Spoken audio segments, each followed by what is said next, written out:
Hi ഡീസ് good evening. അങ്ങനെ C P ആണെങ്കിൽ അവിടെ നിന്നിട്ട് അരുന്ധതിയോട് പറയുന്നുണ്ട്, മാഡം ഇതിനകത്ത് ആളുണ്ട്, ഞാനൊരു കാര്യം ചെയ്യാം, സി എ വിളിക്കാം, ഇപ്പോൾ തന്നെ കാര്യങ്ങൾ ഞാൻ തന്നെ വിളിച്ചു പറഞ്ഞാൽ ആ കള്ളനെ അവർ പിടിച്ചുകൊണ്ട് പോകും, പിന്നെ മാഡത്തിനൊന്നും പേടിക്കേണ്ട കാര്യവുമില്ല.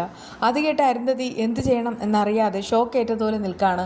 ഇങ്ങനെ ഈ അങ്കിൾ കിടന്ന് നിലവിളിച്ചാൽ നാട്ടുകാരെല്ലാവരും ഇങ്ങോട്ട് ഓടിയെത്തുമല്ലോ, അതുകൊണ്ട് എന്തെങ്കിലും ഒന്ന് ചെയ്തേ മതിയാവൂന്ന് ഋഷി മനസ്സിൽ ചിന്തിക്കുന്നു. ശേഷം വാതിൽ തുറക്കുന്നു. ഋഷിയെ കണ്ടിട്ട് സി പി ആകെ ഷോക്ക് ഏറ്റതുപോലെ നിൽക്കുന്നുണ്ട്. മോനെ ഋഷി എന്നൊക്കെ ഇങ്ങനെ വിളിക്കുന്നുണ്ട്. അങ്കിൾ ഇത് ഞാൻ തന്നെയാ, അങ്കിൾ പേടിക്കേണ്ട, ഞാൻ ഇന്നലെ വന്നത്. മനസ്സൊന്ന് ഏകാഗ്രതപ്പെട്ടു. കുറേ കാലം ഞാനിങ്ങനെ മാറി നിൽക്കാമെന്ന് കരുതി, അങ്ങനെ മാറി നിന്നതാ. എന്നിട്ടിതേ ഞാൻ തിരിച്ചു വന്നു. അത് കേട്ടിട്ട് അയാൾക്കൊന്നും മനസ്സിലാവുന്നില്ല. മോൻ എന്തൊക്കെയാണ് പറയുന്നത്? കണ്ടില്ലേ മാഡത്തിൻ്റെ മുഖം? അല്ല, മോൻ വന്നിട്ട് മാഡത്തിൻ്റെ മുഖത്ത് യാതൊരുവിധ സന്തോഷവും ഇല്ല. ഇതെന്താ ഇങ്ങനെ? മാഡം ആണെങ്കിൽ ഇപ്പോഴും പോലീസിൽ കേസ് കൊടുത്തുകൊണ്ടിരിക്കുക, ഇപ്പോഴും ആ കേസ് മുന്നോട്ട് പോയിക്കൊണ്ടിരിക്കുക. അത് കേട്ടിട്ട് ഋഷി പറയുന്നുണ്ട്, എന്തായാലും ഇനി ഇതിനെക്കുറിച്ചൊന്നും ചിന്തിക്കേണ്ട. അരുന്ധതി പറയാണ്, അവനിപ്പോൾ വേണ്ടത് റെസ്റ്റാണ്, വെറുതെ മാനസികമായിട്ട് അവനെ തളർത്തണ്ട. ഋഷി നീ പോയിട്ട് വിശ്രമിക്ക്. ഞാനിന്ന് സി പി വിളിച്ചതിന് പ്രധാനപ്പെട്ട കാരണമുണ്ട്. ഓഫീസിൽ കുറേയേറെ ഇഷ്യൂസ് ഉണ്ട്, അതിൻ്റെ ഫയൽസും കാര്യങ്ങളും നോക്കാനും ഉണ്ട്. ഫയൽസ് എവിടെയും ചോദിക്കുമ്പോൾ സി പി പറയുന്നു കാറിലുണ്ട് മാഡം എന്ന്. എങ്കിൽ വേഗം തന്നെ അത് എടുത്തിട്ട് വായോ, വേറെ കാര്യമൊന്നും നോക്കുകയും വേണ്ട, ചിന്തിക്കുകയും വേണ്ട. അങ്ങനെ സി പി അരുന്ധതിയെ പേടിച്ചിട്ട് ഫയൽ എടുത്തിട്ട് കൊടുക്കുകയാണ്. ദേവിക രണ്ടും കൽപ്പിച്ച് മുരളിയുടെ ഫോണിലേക്ക് വിളിക്കുകയാണ്. മുരളിയേട്ടൻ എവിടെയുള്ളത്, ബിസിയാണോന്നൊക്കെ തിരക്കുന്ന സമയത്ത് ഇല്ല എന്ത് വേണേലും പറഞ്ഞോളൂ എന്ന് അറിയിക്കുന്നുണ്ട്. എന്നാലേ എനിക്കൊരു മീറ്റിംഗ് കാര്യങ്ങളും ഉണ്ട്, വരാമോ എന്ന് ചോദിക്കുമ്പോൾ വരാമെന്ന് പറയുന്നു. അപ്പോഴാണ് ശാരിക ഇങ്ങനെ ഒരുങ്ങി ഇറങ്ങി പുറത്തേക്ക് പോകുന്നത് ദേവിക കാണുന്നത്. സ്വാഭാവികമായിട്ട് ചോദിക്കും എങ്ങോട്ടാണ് പോകുന്നതെന്ന്. ദേവിക അങ്ങനെ തന്നെ ചോദിച്ചത്. അപ്പോഴേക്കും അവൾ പറയുന്നുണ്ട്, എനിക്കും കുറേയേറെ മീറ്റിംഗ്സും പേഴ്സണൽ കാര്യങ്ങളും ഒക്കെ ഉണ്ട്. നിനക്ക് എന്ത് മീറ്റിംഗ്സ് എന്ന് ചോദിക്കുമ്പോൾ MLAക്ക് മാത്രമല്ല മീറ്റിംഗ്സ്, സ്റ്റുഡൻസായ ഞങ്ങൾക്കിടയിലും കുറേ മീറ്റിംഗ്സ് ഉണ്ട്, അതുകൊണ്ടാണ് ഞാൻ പോകുന്നത്. ചേച്ചി വിഷമിക്കണ്ട, എങ്ങനെ ഒരു കാര്യം ചെയ്യും, നീ നിൽക്ക്, മുരളിയേട്ടൻ വന്നിട്ട് നമുക്ക് ഒരുമിച്ച് പോകാം. ആദ്യമായിട്ട് അവൾ പറയുന്നുണ്ട്, എൻ്റെ പൊന്നു ചേച്ചി, ഇപ്പോൾ തന്നെ ചെലവ് ചുരുക്കലിൻ്റെ ഭാഗമായിട്ട് പ്രധാനമന്ത്രിയും മുഖ്യമന്ത്രിയും അവരുടേതായിട്ടുള്ള ചിലവുകൾ ചുരുക്കിക്കൊണ്ടിരിക്കുകയാണ്. അപ്പോൾ പിന്നെ ഞാനായിട്ട് ഇങ്ങനെ MLAയുടെ കാറിൽ കയറി പോകുന്നത് ഒട്ടും ശരിയല്ല.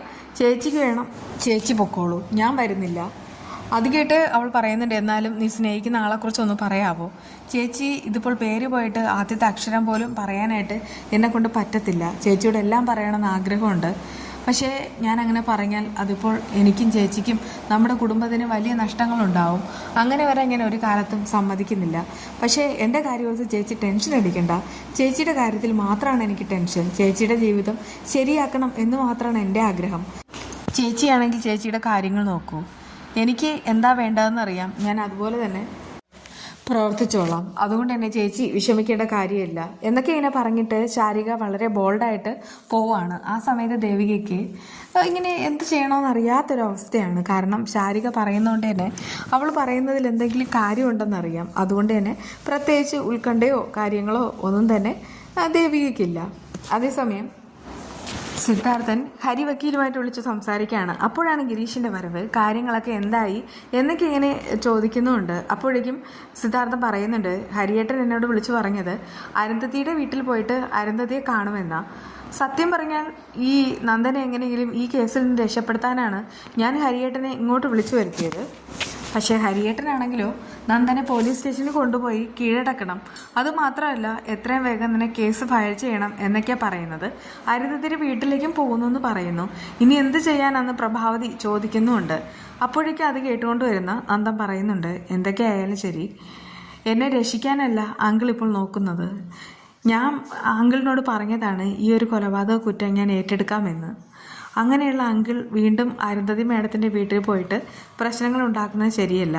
അതുകൊണ്ട് തന്നെ ഞാൻ തന്നെ അങ്കിളിനെ വിളിച്ചിട്ട് വിവരം പറയാം എന്ന് പറഞ്ഞിട്ട് പെട്ടെന്ന് തന്നെ സിദ്ധാർത്ഥൻ്റെ കയ്യിൽ നിന്ന് ഫോൺ പിടിച്ച് മേടിക്കുകയാണ്. എന്നിട്ട് ആ ഹരിവക്കീലിനെ വിളിക്കാനായിട്ട് പോകുന്നുമുണ്ട്. പക്ഷേ ആ സമയത്ത് തന്നെ ഗിരീഷ് ചോദിക്കുകയാണ്, നീ എന്ത് മണ്ടത്തര കാണിക്കുന്നത്, നിന്നെ രക്ഷപ്പെടുത്താനാണ് എല്ലാവരും നോക്കുന്നത്, അതിനിടയ്ക്ക് നീയായിട്ട് വിളിച്ചിട്ട് അവരുടെ മനസ്സിൽ ഒരു മുറിവുണ്ടാക്കണ്ട എന്നൊക്കെ ഇങ്ങനെ പറഞ്ഞിട്ട് ഫോൺ പിടിച്ച് മേടിക്കുന്നു. നന്ദൻ ഒന്നടങ്ങും, നന്ദനായിട്ട് പ്രശ്നം ഉണ്ടാക്കരുതെന്നൊക്കെ പറഞ്ഞിട്ട് ഗിരീഷ് ഇങ്ങനെ ഉപദേശിക്കുകയാണ് കേട്ടോ. ആ സമയത്ത് തന്നെ സിദ്ധാർത്ഥനോടായി ഗിരീഷ് ചോദിക്കുന്നുണ്ട്, അടുത്ത നീക്കം എന്താണെന്ന്. അതെന്താന്ന് വെച്ചാൽ അത് ഹരിയേട്ടൻ തന്നെ തീരുമാനിക്കട്ടെ. ആ ഒരു തീരുമാനത്തോട് മുന്നോട്ട് പോകാൻ തന്നെയാണ് എൻ്റെ ആഗ്രഹമെന്ന് സിദ്ധാർത്ഥനും തുറന്നു പറയുന്നു. അപ്പോഴേക്കും നന്ദനാകെ ദേഷ്യമാവുന്നുണ്ട്. ഇത് വലിയ വലിയ കുഴപ്പങ്ങൾ സമ്പാദിക്കും എന്ന് പറയുന്ന സമയത്ത് സിദ്ധാർത്ഥൻ പറയുന്നു, നീ ഒന്ന് അടങ്ങ്, നീയാണ് എല്ലാം ചെയ്തു വെച്ചത്. അതുകൊണ്ടൊക്കെ പറയാണ്, ഇനിയിപ്പോൾ ഹരിയേട്ടൻ പറയും, നീയും നമ്മളും എല്ലാവരും അനുസരിക്കും. ഇനി അങ്ങനെ തന്നെയാണ് കാര്യങ്ങൾ മുന്നോട്ട് പോയിക്കൊണ്ടിരിക്കുന്നത്. അതുകൊണ്ട് വെറുതെ അനാവശ്യമായിട്ട് ഒന്നും ചെയ്യേണ്ടെന്നൊക്കെ പറയുമ്പോൾ നന്ദനാകെ ദേഷ്യമാണ്. നന്ദൻ പോകുമ്പോൾ പ്രഭാവതി സിദ്ധാർത്ഥനോട് പറയുന്നുണ്ട്, പൊന്നു സിത്തു, അവനാണെങ്കിൽ തകർന്ന് തരിപ്പണായിട്ടിരിക്കുക. അങ്ങനെ വിഷമത്തിലിരിക്കുന്ന നമ്മുടെ മകനെ നമ്മളായിട്ട് വീണ്ടും സങ്കടപ്പെടുത്തുന്നത് ശരിയല്ല. അത് കേട്ട് സിദ്ധാർത്ഥന് ദേഷ്യമാവുന്നു. പൊന്നു പ്രഭേ, നീ ഒരു കാര്യം മനസ്സിലാക്കണം. നീ ഇങ്ങനെ കൊഞ്ചിച്ചും ലാളിച്ചും കൊണ്ടു കിടന്ന നിൻ്റെ പഴയ മകനല്ല ഇത്. ഒരു കൊലക്കേസിലെ പ്രതിയാണ് അവൻ. എന്നിട്ട് തെറ്റ് ചെയ്തിട്ട് അവർ തെറ്റ് ഏറ്റുപറഞ്ഞ് അവൻ കോടതിയിൽ കീഴടങ്ങാനായിട്ട് പോവുകയാണ്. അതുകൊണ്ട് വെറുതെ പ്രശ്നത്തിനായിട്ട് നിൽക്കേണ്ട എന്ന് പറഞ്ഞിട്ട് പോകുമ്പോൾ ഗിരീഷ് പറയുകയാണ്, മേഡം ഇനിയിപ്പോൾ സിദ്ധാർത്ഥ സാറിനെ ദേഷ്യപ്പെടുത്താനായിട്ട് നിൽക്കേണ്ട. സാർ എന്ത് പറയുന്നോ അതുപോലെ അനുസരിക്കാം. അവർക്കൊക്കെ കാര്യങ്ങൾ ഗൗരവമായിട്ട് എടുക്കാനറിയാം. അതുകൊണ്ട് തന്നെ ആ ഹരിയങ്കളും എല്ലാവരും കൂടെ തീരുമാനിക്കട്ടെ. നമുക്കാണെങ്കിൽ കൂടെ നിൽക്കാം. അതാണ് ഇപ്പോൾ ചെയ്യേണ്ടത്. അപ്പോഴേക്കും പ്രഭാവതിക്കും തിരിച്ചൊന്നും പറയാനില്ല. അതുകൊണ്ട് തന്നെ ഗിരീഷ് അവിടെ നിന്ന് പോകുന്നുമുണ്ട്. ദേവിക അങ്ങോട്ട് വരികയാണ്. എന്നിട്ട് ചോദിക്കുന്നുണ്ട്, അച്ഛൻ മരുന്ന് കഴിച്ചോ, ആഹാരം കഴിച്ചോ, അമ്മേ ആഹാരത്തിന് മുമ്പുള്ള ഗുളിക കൊടുത്തോ? അതൊക്കെ തന്നെ ശാരിക പുറത്ത് പോകുന്നതിന് മുൻപ് കറക്റ്റായിട്ട് കൊടുത്തിട്ടുണ്ടെന്ന് പെട്ടെന്ന് രാധിക പറയുന്നുണ്ട്. അത് കേട്ടിട്ട് മാധവൻ വല്ലാതെ ആവുന്നു. അപ്പോഴേക്കും ദേവിക പറയാണ്, അച്ഛൻ ശ്രദ്ധിക്കേണ്ടത് അച്ഛൻ്റെ ആരോഗ്യമാണ്. അത് കേട്ട് അയാൾ പറയുന്നുണ്ട്, എനിക്ക് മോളോട് പ്രധാനപ്പെട്ട ഒരു കാര്യം പറയാനുണ്ട്. അതായത് എൻ്റെ ഒരു ആഗ്രഹം മോൾ സാധിപ്പിച്ച് തരണം. ദേവിക ചോദിക്കുകയാണ്, അച്ഛൻ്റെ എന്ത് ആഗ്രഹമാണ്? എന്ത് വേണേലും ഞാൻ സാധിപ്പിച്ച് തരാം. അങ്ങനെയാണെങ്കിൽ എനിക്ക് നന്ദനെ ഒന്ന് കാണണം. അത് കേട്ട് ദേവിക പറയുന്നു, ഒരിക്കലും നടക്കാൻ പോകുന്നില്ല. നന്ദനെ ഇങ്ങോട്ട് കൊണ്ടുവരണ്ട. പ്രത്യേകിച്ച് നന്ദൻ വല്ലാത്ത മാനസികാവസ്ഥയിലാണ്. അത് കേട്ട് മാധവൻ പറയുന്നുണ്ട്, അവനൊരു തെറ്റിദ്ധാരണയുണ്ട്. അത് നിങ്ങളെല്ലാവരും പറഞ്ഞ് മനസ്സിലാക്കിപ്പിച്ചില്ലേ? അതായത് എനിക്ക് നന്ദനോട് യാതൊരു ദേഷ്യമില്ല. അതൊക്കെ നന്ദുവിനും അറിയാം. അതൊക്കെ നമ്മൾ പറഞ്ഞ വിഷയമാണ്. ഇനിയിപ്പോൾ അച്ഛൻ അതുമായി ബന്ധപ്പെട്ട് സംസാരിക്കേ വേണ്ട. മാധവൻ പറയുന്നു, അതല്ല മോളെ, എനിക്കാണെങ്കിൽ നന്ദനെ ഒന്ന് കാണണം. നമ്മൾ ആരുടെയും മുന്നിൽ മുട്ട് നടക്കരുത് എന്ന് ഞാൻ തന്നെ പഠിപ്പിച്ചിട്ടുള്ളത്. പക്ഷെ നന്ദു നീ ഒന്നിക്കണമെന്ന് എനിക്ക് ആഗ്രഹമുണ്ട്. ദേവിക പറയാണ്, അച്ഛാ എനിക്കിപ്പോൾ ഒരുപാട് കാര്യങ്ങൾ ചെയ്തു തീർക്കാനുണ്ട്. അതിനിടയിൽ നന്ദൻ്റെ കാര്യം ഓർക്കുന്നത് പോലുമില്ല. അതുകൊണ്ട് അച്ഛനായിട്ട് വെറുതെ വാശി പിടിക്കേണ്ട. ഞാനായിട്ട് നന്ദനെ ഇങ്ങോട്ട് വിളിച്ച് വരുത്തേയില്ല. അച്ഛനത് മറന്നേക്കും. ഇത്രയും പറഞ്ഞിട്ട് പോവാണ് കേട്ടോ. ആ സമയത്ത് സങ്കടത്തിൽ നിൽക്കുന്ന രാധിക പറയുന്നുണ്ട്, അവളുടെ മനസ്സിൽ നന്ദനില്ല. അതൊക്കെ പറയും, പക്ഷെ നോക്കിക്കോ, എല്ലാ സത്യവും മനസ്സിലാവും. അവസാനം ദേവികയും നന്ദനും ഒന്നിക്കും. അത് തന്നെ നടക്കാൻ പോണേ.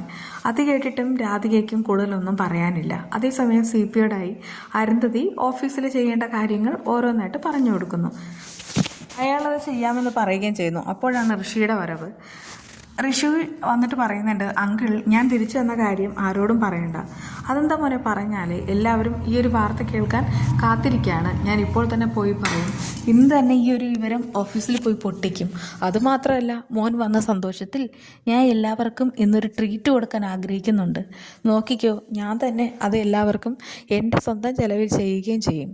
അത് കേട്ടിട്ട് ഋഷി പറയുന്നുണ്ട്, അങ്കിൾ വേണ്ടെന്നല്ലേ പറഞ്ഞത്? അതായത് ഞാൻ മരിച്ച ആളാണ്. അത് കേട്ടിട്ട് അയാളാകെ അമ്പരം നിൽക്കുകയാണ്. മോൻ എന്തൊക്കെയാണ് പറയുന്നത്? മരിച്ച ആളോ? എനിക്കൊന്നും മനസ്സിലാവുന്നില്ല. അതെ, ഞാൻ മരിച്ചു. എന്നെ കൊന്നത് വേറെ ആരുമല്ല, നന്ദനാണ്. ചന്ദ്രത്ത് വീട്ടിലെ നന്ദനോടുള്ള എൻ്റെ പ്രതികാരമാണ് ഞാൻ ഇതുവരെ മറഞ്ഞിരുന്ന എൻ്റെ രഹസ്യം. ഞാൻ ഇന്നോ ഇന്നലെയോ വന്നതല്ല, 1 മാസമായി ഞാനിവിടെ എത്തിയിട്ട്. എന്നെ കൊന്ന കുറ്റത്തിന് നന്ദൻ അറസ്റ്റിലാവണം, ജയിലിലാകണം. അതുമാത്രമാണ് എൻ്റെ ആഗ്രഹം. അതിനു വേണ്ടിയിട്ടാണ് ഞാനിങ്ങനെ നിൽക്കുന്നത്. ഇത് കേട്ട് അയാൾ ചോദിക്കുകയാണ്, എന്താ മാഡത്തിൻ്റെ മകൻ്റെ സ്വബോധം നഷ്ടപ്പെട്ടോ? ഞാനും അങ്ങനെയാണ് കരുതിയത്, പക്ഷെ അങ്ങനെയല്ല എന്നൊക്കെ അരുന്ധതി പറയുന്നു. ഒരു കാരണവശാലും ആരും ഒന്നും അറിയാൻ പാടില്ല എന്ന് ഋഷി CPയെ ചുമതലപ്പെടുത്തുന്നു. ഇതാണ് വിശേഷങ്ങളുടെ അവസാനം.